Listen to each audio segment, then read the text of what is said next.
It's time for the very first in-playoff edition of Overreaction Monday. We understand this show is coming out on a Tuesday, but Chris Brockman and I decided, well, you were the first one to say, hey. Well, Mike, look, we got 33% of the games on Monday. Let's just wait. There's too many hot takes available. You know what I mean? Well, as soon as that Bills-Steelers game got postponed from Sunday to Monday to create a doubleheader on Monday, and that's usually when we post this podcast, it made sense to just wait a day rather than and have all 6 super wild card weekends in the book, weekend games in the books, as opposed to, 1/3 of them not being part of this pod. So just letting you know how the sausage got a little bit made to come out a little bit later this week than normal on this edition of Overreaction Monday, brought to you by Game Time, the fast and easy way to buy tickets for all the sports, music, comedy, and theater events near you. Killer last-minute deals, all-in prices, views from your seat, so you know exactly what to expect when you arrive. Just create your account after downloading the Game Time app. Use that code Overreaction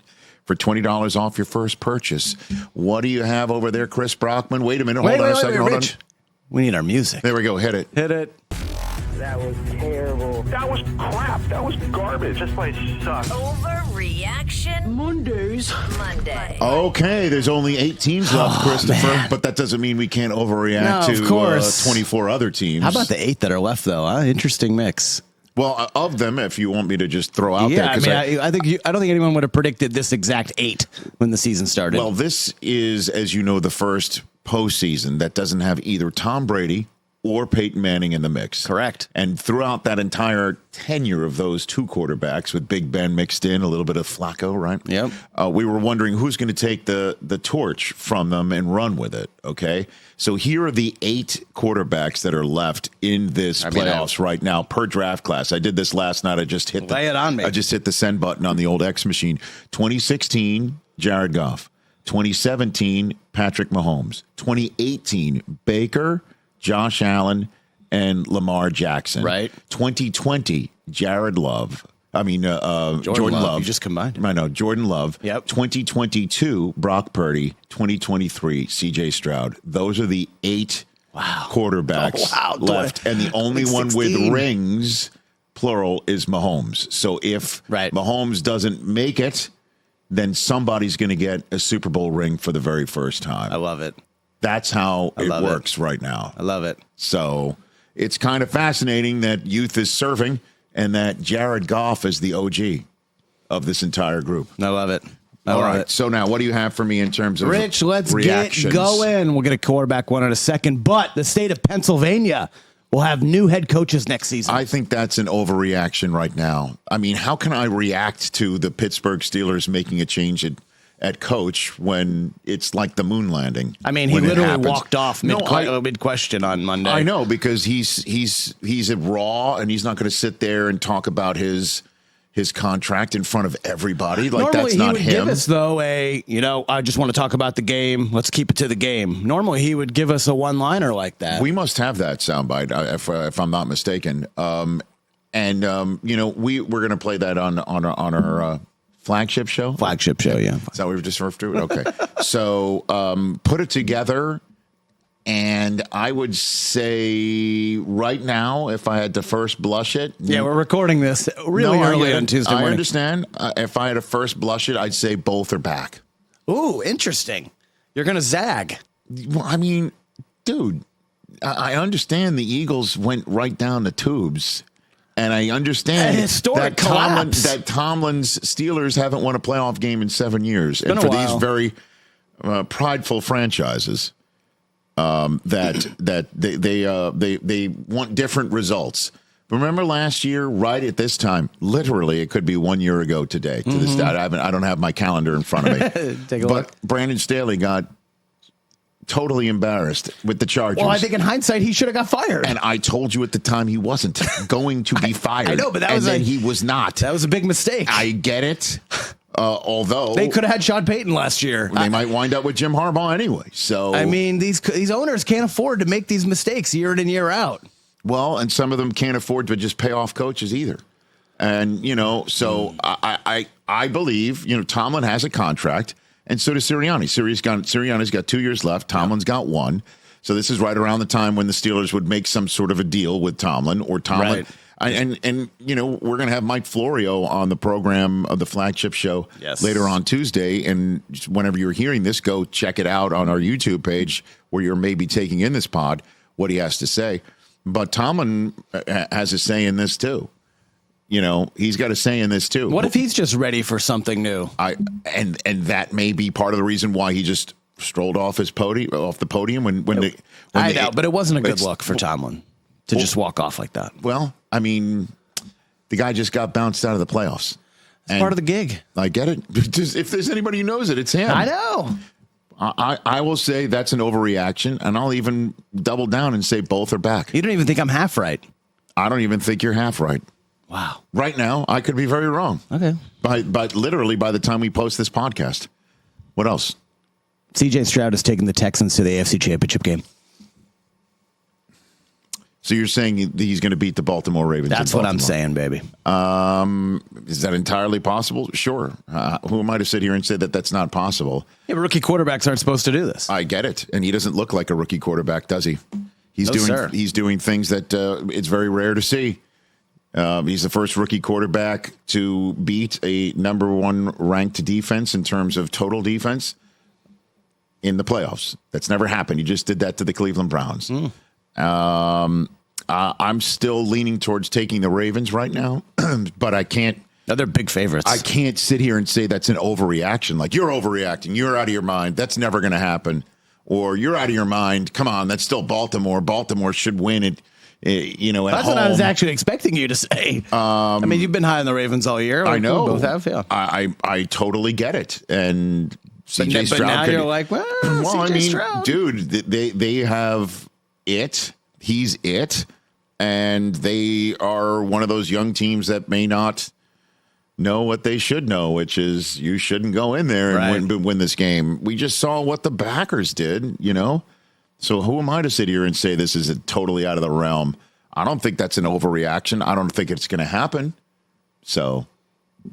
Well, I saw that you still took both 1 seeds to make the Super Bowl. I did. I saw that on Sunday. I did, yeah. When given NFL Game Day morning gives us an opportunity to predict preseason and then have 2 mulligans, one in Thanksgiving, one at the outset of the playoffs. You feel secure on that thin limb that you went on? I actually wanted to, taking the 2 1 seeds? Yeah. Hey, that is a thin limb, pal, because very rarely do 1 seeds make it together, let alone in back-to-back Super Bowls. That was the 1 seeds last year. I know. And the 1 seeds this year that, clearly this is odd. It's an odd season. It is an odd season, which, yeah. Actually, I was thinking of taking the Ravens over the 49ers just to double down on my crystal ball segment we had on Game Day morning where I looked in the crystal ball and I saw both Harbaughs hoisting trophies, and I'm half right now. Yep. So, I can't sit here and say that you're crazy. The Ravens are going to beat them, and thanks, CJ, for playing, and thanks, Texans, you have no shot. But they're now 4 quarters away from that being right. I think the Ravens now, if you say Super Bowl, if you said Super Bowl, I would call that an overreaction. That's pretty hot. Let's wait a week. Okay. If they beat wait a week, that means you're 1 week closer. If they beat the Ravens, that's not as hot. To say that it's hot now. I mean, a rookie quarterback going to the championship game, that's pretty hot. I don't think it's going to happen, but I can't sit here and say you're overreacting to what we just saw. What else? All right. In the middle of Monday night's games, the tweet went up. The Falcons have interviewed Bill Belichick. Yes, right. Oh, baby. Rich, I think Sirianni does get fired. That means there's 3 openings in the NFC East. Bill Belichick will be coaching in the NFC East in 2024. I still think when it's all said and done, Jeffrey Lurie has 2 years left on the contract of Nick Sirianni, and he's going to be like, I'll give you one more shot to get this right.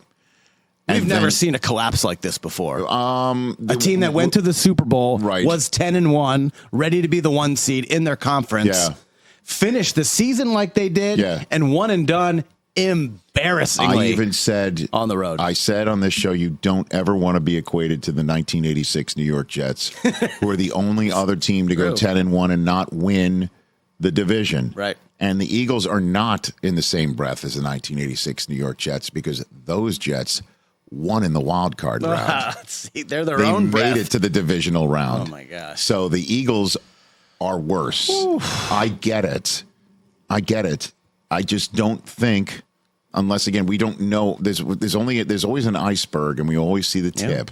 I have no idea what's going on beneath the surface. I can't imagine that Sirianni, with 2 years left on his deal, 1 year removed from going to the Super Bowl, because of a stretch where they go 10-1 and finish 11-7. That's what their final record was. 1-6 to finish the year. Okay, so that they're going to change everything. I think they'll change coordinators, and then the question is Sirianni the guy to move forward? I feel like I'm repeating myself here. And I feel that Jerry fired a guy that won a Super Bowl, and I feel that Jerry Jones is going to just run it back again. Ugh. Honestly, not inspiring I don't know. for the fan bases. And there's a reason why Bill interviewed with Atlanta and first. I just don't know. They were not in the playoffs. I think logistically. I totally understand that logistically. It just makes the most sense for him to go there. Mm-hmm. Also, I think it makes sense for Bill to go to the NFC South like Brady did. Easiest, and division. Honestly, easiest. How fast do you think you can get to Shula from the NFC South? Faster than the NFC East, maybe? I mean, the Cowboys have won 36 games the last 3 years. Do the math. That puts them in 2 years past this done. I don't know. I'll just say this is an overreaction right now. This is the most unpredictable coaching. January. I mean, January Packers beat the Cowboys in a boat race. Not even close. The Texans have a ton of momentum. 1 year ago at this time, we were wondering if Lovey stuck them with the wrong draft choice. They were looking for their coach right now last year. I have no earthly idea other than the fact that I don't know. I just kind of feel Atlanta. And how wild would that be that they hire the coach that came back from 28-3 to beat Nora Princiati from The Ringer had the greatest tweet last night. Yeah, we're going to play that on the flagship show today, too. If you haven't seen it, check it out. Oh, my God, it was terrific. Well, just for those here, it basically was the question, so tell us, have you ever been in a situation where your back's against the wall or something like that? How you overcame adversity. Yeah, a tough situation. Well, there was this thing called Super Bowl 51. We were in Houston. Yeah. Okay, Rich. All right, moving on. Yeah. Well, Cowboys. Got to do it. They should fire McCarthy, trade Dak, start over. Oh, rookie quarterback and a new head coach. No, that's ridiculous. I'm not saying they're going to. They should. They're not going to. That's a total overreaction. I don't even think they're firing McCarthy when it comes down to it. And Dak is Dak. I mean, he's never going to quit Dak. Dak is still, showed you this year. And I believe there's still a championship quarterback in there. Is he too nice? Could be. I don't think so. I mean, I know we all like him. He's a great guy, obviously. Dude, Kurt had the patch on too, and Kurt is a Hall of Famer, and he was a total red ass. So I don't know. Maybe there's got to be somebody who looks him in the eye and says, "Be meaner." What is going on in the playoffs with this team? I have no idea. But McCarthy's somebody who doesn't know. I mean, he had Rodgers. He won a championship in that building. He's won playoff games. He won the Des Carter game. I mean, honestly, he's won multiple He's won more playoff games in that building as a Packers head coach than a Cowboys head coach. Yeah. So that's what if you're Jerry Jones, you're just looking around going, what did we just do? Because we are 1,000,000% putting the right roster on the field.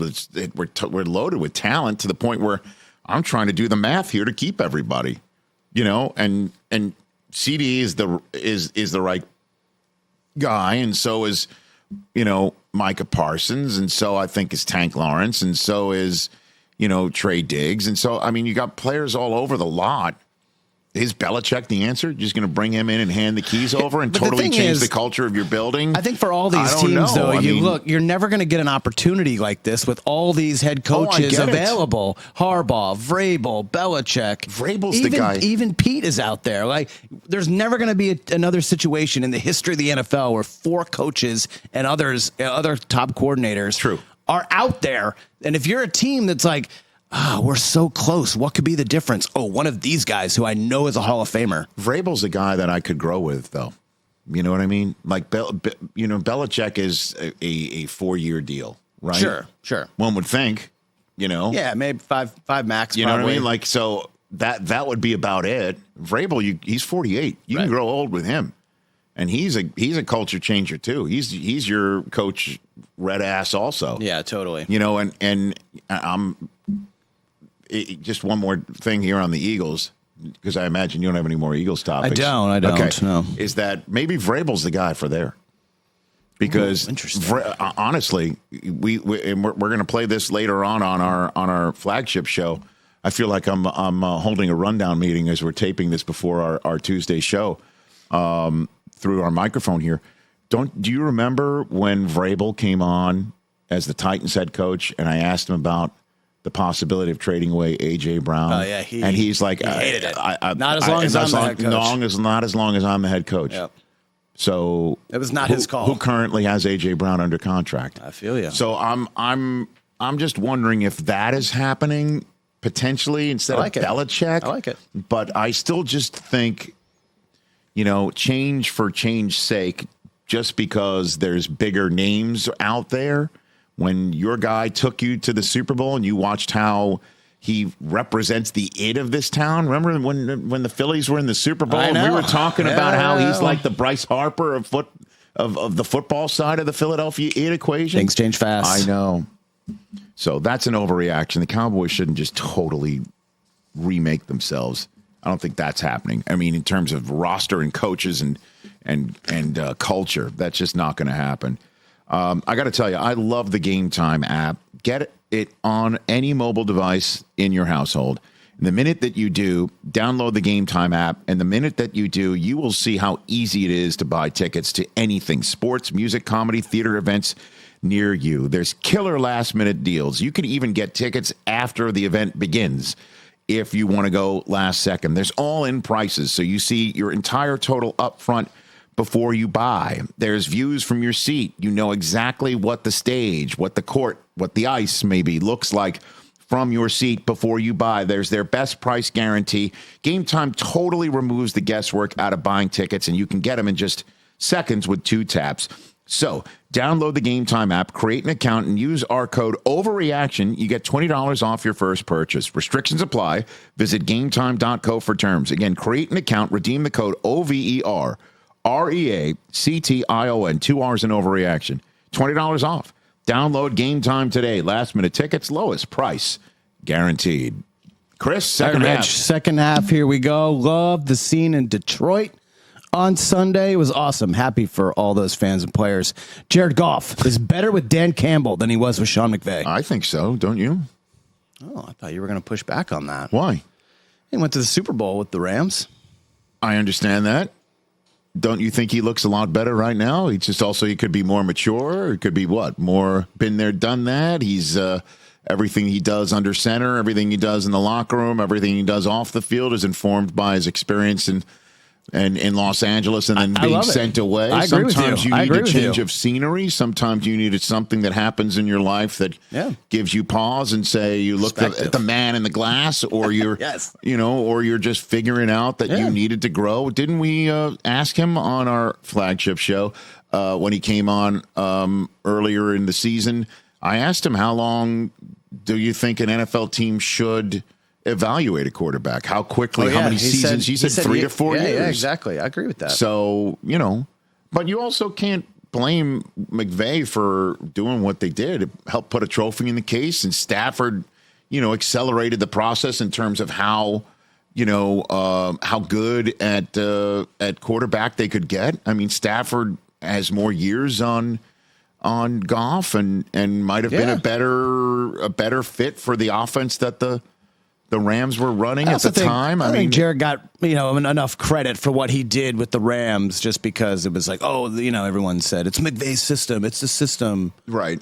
And now he's with the Lions. He's showing what he's made of. I think he's a better quarterback than he was when he was in his first 4 years of his career, first 5 years of his career. McVay is a genius. Obviously, listen, if one of my sons or daughter wanted to play quarterback in the National Football League, would you want him to be with Sean McVay? Of course. Oh, yeah, of course. You know what I mean? But Dan Campbell has a system that he's running there that seems to be just wired into every other human being to just turn them into unleash their inner beast, right?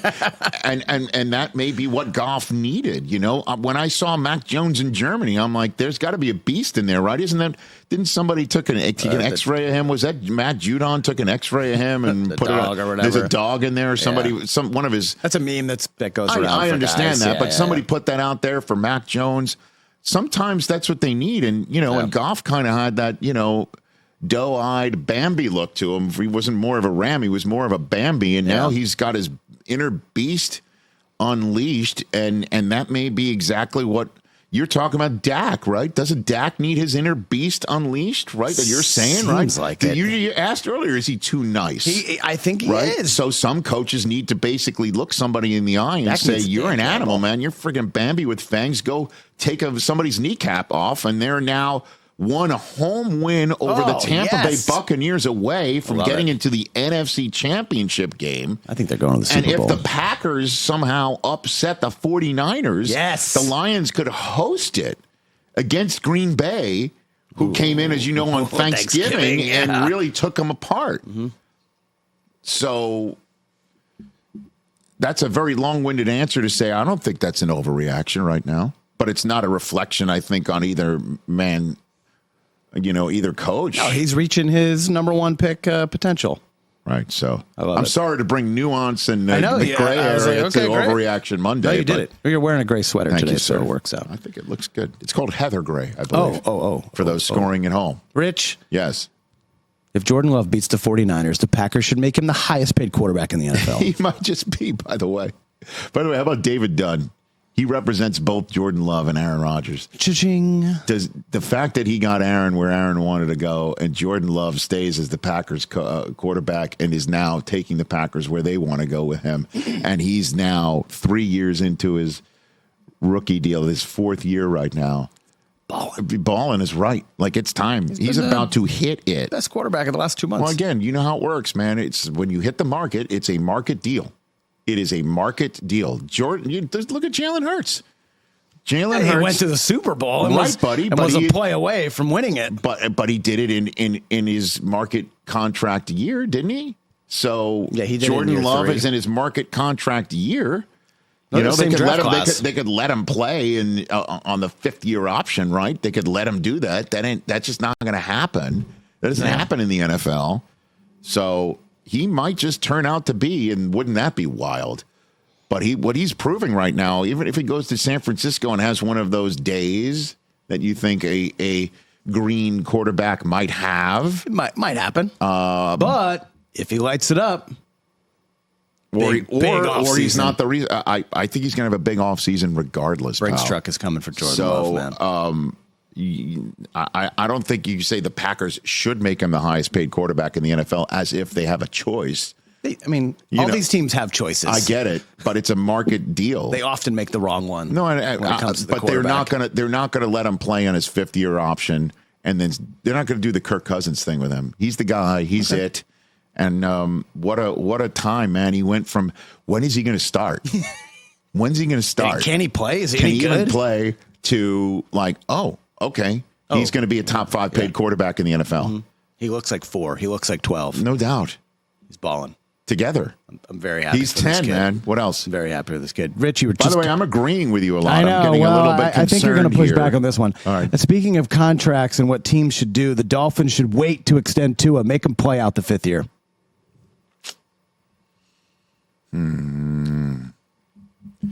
I don't know. They might Daniel Jones him. How does that sound? Well, they should Cousins him. Well, I mean, if he doesn't want to be Daniel Jonesed, you let him go. Be Cousins. Let him go. Then he'll be Cousins. You let him go. No, it's what I'm saying. I don't think they're going to pay him, put the contract on the table. I think Jordan Love's going to get a better contract on the table than Tua. Yeah, I totally agree. And he's earned it. And so, I think they might say, whatever Daniel Jones made $40 million, right? It was 4 for 160. Here's how crazy it is when Dak made $40 million, right? Everyone's like, oh my God, he broke the bank. That was a lot. Right. Now Daniel Jones, that's kind of on the high end of the middle of the road market deal for your number one quarterback in the NFL, certainly in a money division city like New York, right? So whatever that's going to be, $45 million or whatever. Does he want to do a 3-year? If I'm him, I would take it. I'd take the time. I'd take the value. I'd take the opportunity to stick with McDaniel. If I were him, I would take it, and then show everyone what I can do, and then get closer to being a free agent again. But if he's going to sit there and insist, I want to be a top 3 paid quarterback in the NFL, look what I did. I was an MVP for a while. If that's that's the stance that he's going to take, then they'll let him play out his 5th year, and then they'll just keep then they'll Kirk Cousins him. Yeah. Which, by the way, worked out for Kirk Cousins. Probably made more money than Garrett Cole the last few years. Worked out for Kirk's bank account. So, but I don't know. Kirk is in that middle tier. Is Tua better than Kirk Cousins? In that offense, he is. For them, he is. Yeah. And again, it just, the issue is the narrative for the Dolphins, but who did they really beat narrative that we were talking about, that even McDaniel acknowledged was in the ether when they were in Germany to take on Kansas City the first time this year. Yep. And he basically said, if we win, we get rid of that narrative. If we lose, it'll still be there. Either way, it's just week 9. That was his approach. True. And so that narrative that was there all year long and didn't dissipate when they beat Dallas, because they then lost their final 3 games of the year to seeds 1, 2, and 3 in order in the AFC playoffs. Ravens, Bills, Chiefs. Yep. They were the top 3 seeds in the AFC in order, 1, 2, 3. And then in order on their schedule, they lost week 17 to the Ravens, lost week 18 to the Bills, and then lost the wild card week 19, if you will, to the Chiefs. It lingered all year long. So that has to creep into their thoughts about signing Tua and the dollar amount that they'll put on the table. The question is, will Tua basically say, wait a minute, I was an MVP for the amount of time, and I'm still your MVP quarterback. He led the league in passing this year. He played every game, but look what it got you. Right, I'm still the same human. Right. And you love me, I love you. Let's all get married to the tune of $1 gajillion for the max contract that you're willing to give somebody. I don't know if they'll do that, but so again, I don't think they're going to make him play out his 5th year. They shouldn't wait to extend him. They should extend him, but I don't know how that's going to be an interesting offseason conversation to be had. So I'll call that an overreaction. Oh, okay. All right, 2 more, Rich. Yes, sir. Speaking of Miami and Kansas City. Yes. Tyreek Hill regrets asking for a trade out of KC. No, he does not. Get out of here. That's absurd. Why? First of all, I think he loves living in South Florida. Great, he can live there the other 7 months of the year. Secondly, he saw his former team win a Super Bowl without him. Then he goes to the new spot, and what happens? One and done. Can't even win a home game to get themselves a home playoff game. And his quarterback is kind of mid. I don't know, because he's also no longer the Robin to Kelsey's Batman. He's got a certain way about him now that he's, without a doubt, viewed as one of the top 5 receivers in the game. Whereas I think he was just a really dynamic piece to the system that Andy Reid was running for Mahomes. You know what I mean? Like, if he's sitting here concerned about narratives and the way he's viewed, the way he's looked, the way he's talked about, I think, were we talking about him as a Hall of Fame receiver in Kansas City? Would he have been that? For sure, if he had, won another ring with them last year, would he? I just think we're all talking about him in a different way that I think he probably deep down appreciates. I think he loves living in South Florida. I don't think he misses the -30 weather at all. I think he is richly paid in a way that I don't think Kansas City was willing to do it. And I still think he believes he can win a championship there. I know he really likes McDaniel. I saw it in display. And McDaniel and him have a seemingly great relationship. And Tyreek has gotten better. He has gotten better. I think he's become a better receiver in Miami, and not just because we see him differently media-wise. So I don't think he regrets that at all. I will call that an overreaction. All right. I know you disagree because for you it's all about rings, and if you don't win, you should be fired and you suck. You know, I mean, that's the business we've chosen. You look at things in zero sum, and I look at things that are, I look at a glass and I see more than just a zero sum. It's either half full or it's half empty, but at least I'll tell you what's up. You got one more over there? One more, Rich. Watching the game on Monday. God, that run by Josh Allen, that was amazing. 52 yards. 4 yards shy of the record. You know who had the record? Michael Vick, right? No, not Michael Vick in Green Bay? No? Kaepernick in Green Bay. Oh, nice. 56 yards, the 2012 divisional playoff game where we called him. I think we were calling him on the podcast version of the show. The human ATM machine. The human ATM machine. Yeah. You put the card in. You just either cash from your checking or your savings, but money was coming out, man. Just a different account. God, Kaepernick was throwing or running so good that year. I know. Josh Allen is the most dangerous player in these playoffs. I think you can. I don't think that is an overreaction at all. Lamar could be dangerous. C.J. Stroud could be dangerous. Ask Dallas Cowboy fans how dangerous Jordan Love looked. When doing it with his legs, man. How about this? Jameer Gibbs can be dangerous. I agree with that. James Cook can be dangerous. There are some dangerous players remaining in the draft, including Patrick Mahomes is the most dangerous of all. But not this like guy, 17, man. Dude, 4 touchdowns, 3 in the air, 1 on the ground. The one on the ground was from, as Mooch sometimes calls it, half court. I don't know why he refers to a football field. That's the Izzo and him. I mean, it was like center ice in Buffalo on Monday. Exactly. So from center ice, he pops it in the end zone. 3 touchdown passes as well, although Khalil Shakir, made Kinda that did last that one himself. Right. Yeah. But, Allen still found him. A 4th down throw, if I'm not mistaken, where he extended the play for 1,000,000 miles. It was a 3rd down throw. They were going to have to punt when the Steelers were coming back. He extended the play forever and a day, and he found Diggs. Remember that he threw it across the grain against his body? Yeah. Dude, I love this guy. And the reason why, so he's now got 24 offensive touchdowns. He accounted for 24 offensive touchdowns in his playoff career. That's the most in the Buffalo Bills history. He's so good. So they've made the wild card.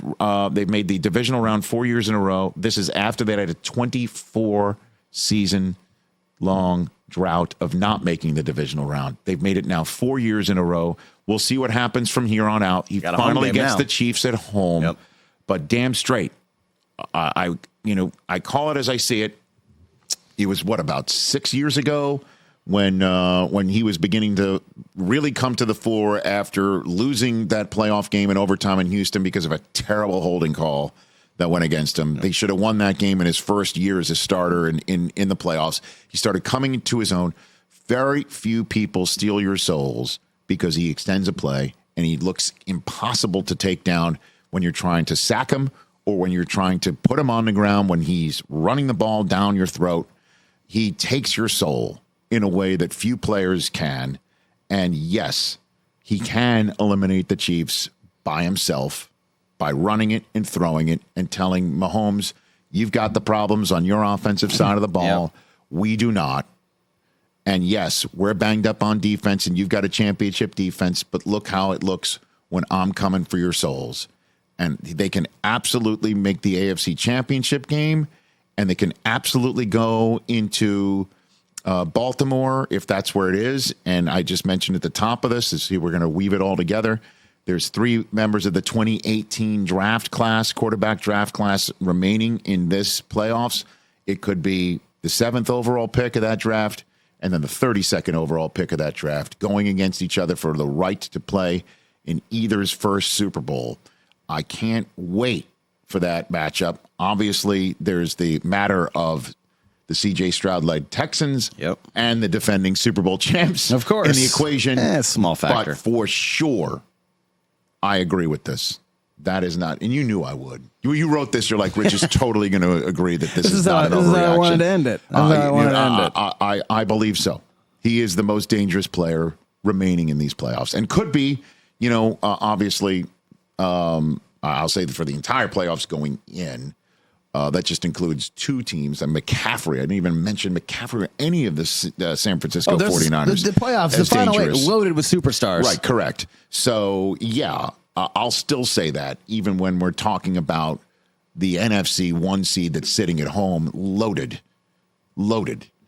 I'll agree with this one. as an Overreaction Monday. Oh, yeah. And you know what? I do believe you want to predict the games? Sure. First blush as we're sitting here on Tuesday. First blush. Straight up winners. AFC Championship game is going to be Houston and Buffalo. Okay. So Buffalo will host the AFC Championship game. Okay. And then the NFC Championship game will be San Francisco and Detroit. Okay. I'm agreeing with you on the NFC Championship game. And I think the Ravens win this game. I think this is going to be really 1-2 in the. If I'm not mistaken, hold on a minute. 1-3 in hold on a minute. NFC. Yeah, this was week 1. This was C.J. Stroud's first career start was in the bank. Really? Yeah, week 1. Man, I forgot about that. Yeah.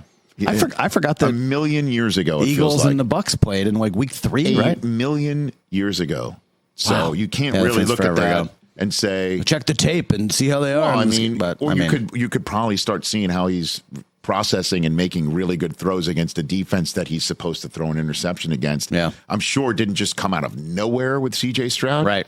But I do believe Baltimore will win this game, and part of the reason is because who's got it better than them? I'm not doing it. Nobody. Not doing it for you. Who's got it better than us on Overreaction Monday? Well, Chris? That's nobody. Okay, come on, that's right, obvious. Yeah, don't trick me. Don't go nobody. You know how you're supposed to say it. I know, but nobody. That's how you say it. Nobody. No, we'll go the other way. It's not right. It's not the way the Harbaughs would approve it. All right, by the time next time we do Overreaction Monday, we'll know if we're right or wrong, and we'll know if Harbaugh is actually coaching out here for the Chargers in terms of. It's going to be a crazy week, man. Whew. Check out our show all the time, 12 to 3 Eastern. There's a podcast version of it as well. All 3 hours you can listen to the Rich Eisen Show on demand. What the Football with Susie Schuster and Amy Trask will be dropping later on today as well to give you their thoughts on what happened on the wild card weekend and previewing the divisional playoffs. For Chris, I'm Rich. For Overreaction Monday, peace out. Catch the Rich Eisen Show every single day on the Roku channel, 12 to 3 Eastern, for free.